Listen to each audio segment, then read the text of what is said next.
আজকের প্রোগ্রাম নিয়ে আপনি ডিটেলটা বলুন যে আপনি কিভাবে আপনারা ভেবেছেন আগামী দিন কি হবে, বাস। কোন কোন ইস্যুতে?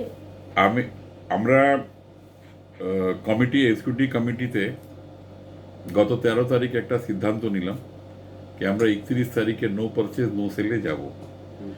মূলত বিষয় রয়েছে নো পারচেজ নো সেলে যাওয়ার জন্যে আমাদের 3টে ইস্যু আছে। তার মধ্যে প্রধান ইস্যুর মধ্যে রয়েছে ইথেনল। ইথেনল একটা এরকম সাবজেক্ট আছে কি এটা সেন্ট্রাল গভর্নমেন্ট একটা পরিকল্পনা নিয়েছে কি পেট্রোলের মধ্যে 10% এই সময় একটা ইথেনল মেশানো হবে, আর তারপরে আগামী দিন এটাকে 10% থেকে বাড়িয়ে 20% 2022 না 24 অব্দি এরা 20% এটা বাড়িয়ে দেবে। আজকে সেন্ট্রাল গভর্নমেন্ট কিংবা পেট্রোলিয়াম মিনিস্ট্রি যে সিদ্ধান্ত নিয়েছে ইথেনল মেশানো, তার পেছনে নিশ্চিত কোনো কারণ আছে। আর ওই ইথেনল মেশানোর সম্বন্ধে আমাদের কোনো আপত্তি নেই কি আমরা ইথেনলে অসুবিধে আছে, কিন্তু আমরা চাইছি যে ইথেনল ব্লেন্ডেড পেট্রোল যেটা আছে এর জন্য একটা এসওপি তৈরি থাকা দরকার আছে, যাকে আমরা স্ট্যান্ডার্ড অপারেটিং প্র্যাকটিস বলি। এই স্ট্যান্ডার্ড অপারেটিং প্র্যাকটিসের মধ্যে আমরা বলছি তেলটাকে ইথেনল পেট্রোল সঙ্গে কীভাবে মেশানো যাবে, তারপরে ট্যাঙ্কাররা কীভাবে ওটাকে বহন করবে, তারপরে ডিলাররা কী করে এটাকে খালি করবে, আর তারপরে ডিলাররা কনজিউমারকে এই পেট্রোলটা, ইথেনল ব্লেন্ডেড পেট্রোলটা কীভাবে দেবে। এই যদি 4টে সাবজেক্টের জন্য যদি এসওপি তৈরি করা যায় তাহলে আমার মনে হয় না ইথেনল নিয়ে কোনো সাবজেক্ট হবে। কিন্তু আনফর্চুনেটলি একটা ব্লেন্ডেড পেট্রোল করছে ওরা, তারপরে যে এসওপি আছে সে এখন অবধি কোনো ট্রান্সপারেন্সি নেই তার মধ্যে।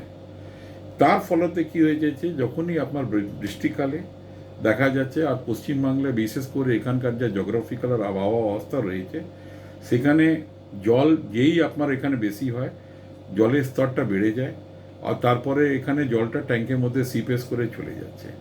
এই ট্যাঙ্কের মধ্যে যখন জলটা সিপেস করে যাচ্ছে তার ফলে কী হয়ে যাচ্ছে, এটা ইথেনল যেটা আছে যেই জলের সম্পর্কে আসছে এটা আবার জলে কনভার্ট হয়ে যাচ্ছে, আর পুরো যে ট্যাঙ্কে তেল থাকছে ওটা কন্টামিনেটেড হয়ে যাচ্ছে, আর তারপরে এটাকে ডিসপেন্স করে কনজিউমারকে দেওয়া হয়ে যাচ্ছে, আর তাতে কনজিউমার এটাকে নিয়ে সাফার করছে।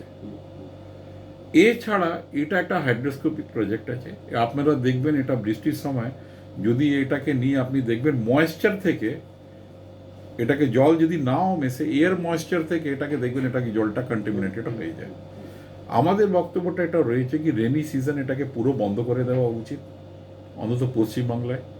আর দ্বিতীয় আমাদের কথা রয়েছে ওদের একটা এসওপি তৈরি করা হোক, যা ইনফ্রাস্ট্রাকচার আছে ওএমসি এটাকে ইনশিওর করে কি যাতে ট্যাঙ্কের মধ্যে জল কোনো কারণেই যাবে না, আর যদি কোনো কারণে জল চলে যায় আর যে কন্টামিনেটেড প্রোডাক্ট হয়ে যাচ্ছে তার জন্য ওদেরকে একটা এসওপি তৈরি করতে হবে এই প্রোডাক্টটা নিয়ে আমরা কী করব। কেন এখন পেট্রোল ডিজেলের যে দাম হয়ে গেছে এখন এটা 70 টাকা কিংবা 65 টাকা লিটারের জিনিসের দাম নেই।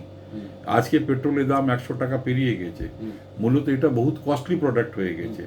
এখানে কিছু লস মানে একটা বিরাট লস আছে আমাদের।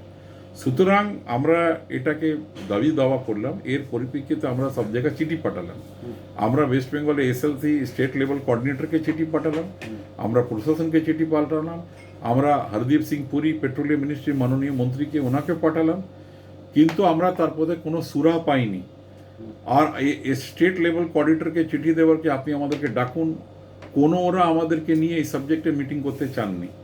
বাধ্য হয়ে আমাদেরকে এই পরিকল্পনা নিতে হলো কি আমরা আগামী দিনে কেনা বেচাটা আমরা বন্ধ করব। দ্বিতীয় কথা রয়েছে কি 12,000-এ যে মাল আসছে, আমরা 12,000 টাকা দিয়ে যখন প্রোডাক্ট দিচ্ছি তো আমাদের 12,000 টাকায় 12,000 লিটারই মাল আসার কথা, কিন্তু প্রত্যেক সাপ্লাইতে আমরা দেখছি 100 থেকে 120 লিটার 80 লিটার আমাদের মাল শর্ট হয়ে যাচ্ছে।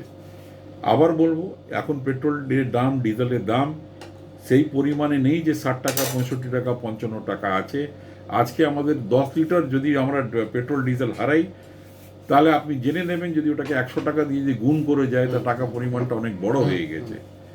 আমি এটাকে এছাড়া আমাদের ওএমসির সঙ্গে ব্যবসা করতে গেলে কিছু ডিসপিউট সবসময়ই থেকে, সেটাকে আমরা অ্যাক্রস দ্য টেবল ওটাকে বসে আমরা সর্ট আউট করে নেব, কিন্তু মূলত এই দুটো বিষয়কে কিন্তু ওনাদেরকে প্রায়োরিটি বেসিসে দেখতে হবে। স্যার আপনারা কি ফ্লো মিটার চাইছেন? আমরা অলরেডি ফ্লো মিটার চাইছি। এই নিয়ে মাননীয় সাধন পাণ্ডের সঙ্গে গত জানুয়ারিতে আমাদের একটা মিটিং হয়েছে, ওই মিটিংয়ের পরে আপনারা সিদ্ধান্ত নিয়েছেন, তার মধ্যে ট্রাইপার্ট ওএমসি লোকজনও ছিল, ওরা ওখানে লিখে দিয়েছে কি আপনাদেরকে একটা ফ্লো মিটার আপনারা ব্যবস্থা করুন, কেন কি আপনারা যখন ফ্লো মিটার দিয়ে ট্যাঙ্ক ভর্তি করছেন তাহলে আপনারা ফ্লো মিটার দিয়ে আনলোডও করে দিন। আর এই মিটিংয়ের মধ্যে আমাদের মিনিটস আছে, তার মধ্যে স্টেট গভর্নমেন্ট, রাজ্য প্রশাসন ওএমসিকে নির্দেশ দিয়েছিল কি আপনারা ফ্লো মিটারের ব্যবস্থা করুন, কিন্তু মিনিটস হয়ে গেল, সব কিছু হয়ে গেল, আজ পর্যন্ত তার কোনো সুরা নেই। আপনারা কি মিনিস্টারকে জানিয়েছিলেন এই ব্যাপারে, সেন্ট্রাল মিনিস্ট্রিকে, দিল্লিতে, যে ফ্লো মিটার কেন আমাদের দেওয়া হোক?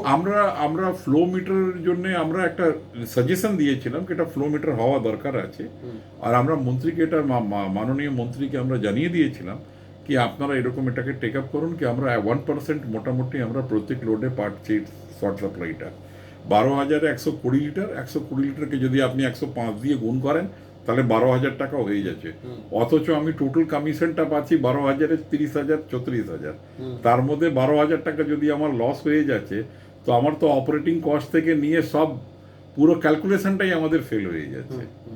তো সুতরাং আমরা এটা আমাদের দাবি রেখেছি। আমি আশা করি অয়েল কোম্পানি বলুন, রাজ্য প্রশাসন বলুন, সেন্ট্রাল মিনিস্ট্রি বলুন, আমাদের এই জিনিসটাকে সংজ্ঞান নেবেন আর ডেফিনেটলি একটা সুরা করার রাস্তা যাবে।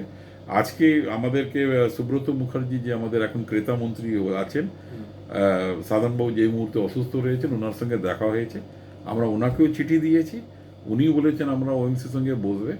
আর 31 তারিখ অর্থাৎ আজকে আমাদের 3টে নাগাদ কেএমসি তে পরিবহন মন্ত্রী আমাদের মাননীয় জনাব ফিরাদ হাকিম সাহেব আমাদেরকে ডেকেছে, আমাদের অ্যাসোসিয়েশন থেকে একটা ডেলিগেশন আজকে ওনার সঙ্গে কথা বলতে যাচ্ছে। স্যার, আজকের এই সকালবেলা দাঁড়িয়ে আপনাদের এই ওয়েস্ট বেঙ্গলে যে এটা প্রোগ্রামটা চলছে, এখানে সাকসেসফুল কতজন আপনারা মনে করছেন যে টোটাল পাম্পিং বন্ধ আছে? দেখুন, আমাদের সব মূলত ইন্ডিয়ান অয়েল, বিপিসিএল, এইচপিসিএল নিয়ে আমাদের সব পাম্পগুলো বন্ধ আছে। আমার কাছে খবর এসছে, আমি জানি না এটা ঠিক আছে কি না, কি কিছু আইওসি আউটলেট, কিছু ইন্ডিয়ান অয়েল আউটলেটরা ওরা একটা সিদ্ধান্ত নিয়েছে কি ওরা পাম্প খোলা রাখবে। তো দেখুন, তাতে আমাদের বলার কিছু নেই, বিরোধ করার সবার অধিকার আছে, আমরা ওই তর্কের মধ্যে যাচ্ছি না কেন খোলা রেখেছে না রেখেছে। যদি কেউ খোলা রাখতে পারে, কিন্তু বাই অ্যান্ড লার্জ 99% পশ্চিমবাংলার সব পেট্রোল পাম্প বন্ধ থাকবে। North Bengal petroleum dealer association, যেটা 8টা জেলাকে নিয়ে রয়েছে, গত বৃহস্পতিবার আমরা ওখানে মিটিং করে এসেছি, ওনারাও সিদ্ধান্ত নিয়েছে কি নো পারচেজ নো সেলে কেনা বেচা বন্ধ নিয়ে ওনারা আমাদেরকে সমর্থন জানিয়েছেন, আর আজকে ওনারাও কিন্তু এটা পালন করছে। স্যার, অল ইন্ডিয়াতে এর কি রকম এফেক্ট পড়তে পারে?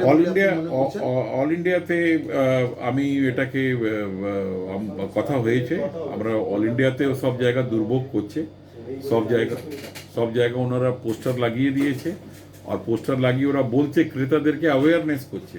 ক্রেতাদেরকে অ্যাওয়ারনেস করলে তো কিছু হবে না, এ মূল সমস্যার সমাধান করতে হবে। তো সুতরাং অল ইন্ডিয়া ভুগছে, কিন্তু আমরা পশ্চিমবাংলার মানুষ, আমরা ডিলাররা মনে করলাম কি এটা আমাদের অধিকার, কেন কি এখানে খুব ছোট ছোট মাঝারি ডিলার রয়েছে, এখানে অ্যাভারেজ সেল 100-120 লিটার আছে, আমরা কিন্তু 400 কিলো লিটার 400 কেল 5 লাখ লিটার সেল অ্যাভারেজ এখানে নেই। এখানে পশ্চিমবাংলাতে অ্যাভারেজ সেল আছে 120-125 লিটার। এখানে একটু যদি লস হয়ে যায় তাহলে ওদের গাটা দেওয়ালে ঠেকে যাচ্ছে, ওরা পারছে না। আজকে আমার সেল যদি 500 কেল 600 কেল থাকে তাও আমি কোনো জায়গায় সাস্টেন করতে পারবো, কিন্তু 100 কেল বিক্রি করে যদি এইরকম দুর্ভোগই ভুগতে হয় তাহলে আমার পক্ষে সাস্টেন করা কোথায় সম্ভব আছে? স্যার, এই এজিটেশনটা কি ভারতবর্ষের অন্যান্য কোনো স্টেট করেছে? না, অন্যরা স্টেটরা ওরা রেজিস্ট্রেশন জানিয়েছে, কিন্তু ওরা করছে না, ওরা আমি জানি না কি ওনারা ভুগছে, ওনারা বলছে। আমাদের কাছে একটা তথ্য আছে কি রাজস্থান পেট্রোলিয়াম ডিলার্স একদিনের জন্য এরকম এজিটেশন করেছিলেন। রাজস্থান পেট্রোলিয়াম ডিলার অ্যাসোসিয়েশন একদিনের জন্য এজিটেশন করেছিল, আর ওর মধ্যে ওদের আরো কর্মসূচির মধ্যে অনেক জিনিসগুলো ছিল, শুধু ইথেনল না। আমরা এখানে স্পেসিফিক ফোকাস করে আমরা ইথেনল আর শর্ট সাপ্লাইকে নিয়ে কাটছি। আমরা এর মধ্যে রাখি না, যেমন ডিলার মার্জিন আছে 2017 থেকে 6 মাসের মধ্যে আমাদের প্রত্যেক মাসে রিভিশন করার কথা ছিল, আজকে 8 রিভিশন চলে গেল, কিন্তু আমাদের কোনো রিভিশনটা বাড়ছে না। আমি জানি এই বিষয়বস্তুটা, কিন্তু এই নো পারচেজ নো কেলের মধ্যে এটা একটা বিচারাধীন মামলা আছে, আর সেন্ট্রাল মিনিস্ট্রি করবে। আমরা ওনাদেরকে রিকোয়েস্ট করেছি কাইন্ডলি এটাকে আপনারা দেখুন। তো সুতরাং আমাদের এই যে না কেনা না বেচা যেটা আছে, এটা মেনলি আমাদের দুটোই দাবি আছে। 12,000-এ পয়সা দিচ্ছি, আপনি 12,000 মাল দিয়ে দিন আমাকে, আর আমার ইথনল যেটা আছে কিন্তু এই দুটো সাবজেক্টেই কিন্তু আমাদের মেজর লস হয়ে যাচ্ছে। তো সুতরাং এই জন্য আমরা আজকে কেনা বেচাটা বন্ধ রেখেছি। Thank you, sir. ধন্যবাদ।